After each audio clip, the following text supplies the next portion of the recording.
Kana boyda dolu. Bula. 13 kilodur. Bir dənə dur ayaqda başı belə qəlsəməsindən tut özündən. Qəlsəməsindən onu əlimə dişlər baxacaq. Oy bula bu nə boydur? O gözəlliyə bax balıqda.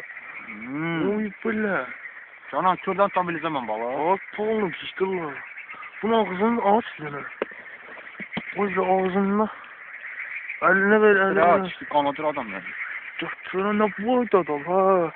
12 kilo 3 kilo rahat. Eləmə də izvrashenic. Ay bula. Onu bir bura təmizliyə qoy, özün də dur orada. Oy bula, bir dənə baxın ay millət, baxın, ölün. Ağzınızı sikin. Gecən bu vaxtı şeylə şuka. Nədə Çörəyə düşür, özdə, çörəyə.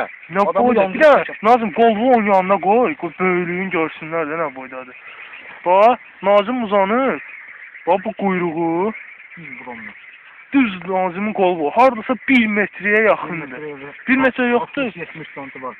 65 sm rahat var. Çəkisi 2 kilo yarım rahatsa toppuş diyor. Özünə boyda da bu. Ayrı bak. Молодец пес, хороший пес. Все, давай otluğa siktirələr. De bax orası, bax boşluğa. Ramiz ora getdi Allah. Ramiz!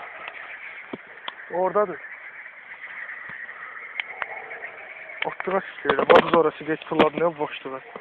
Bax ora. Davay korkala yenə getdik.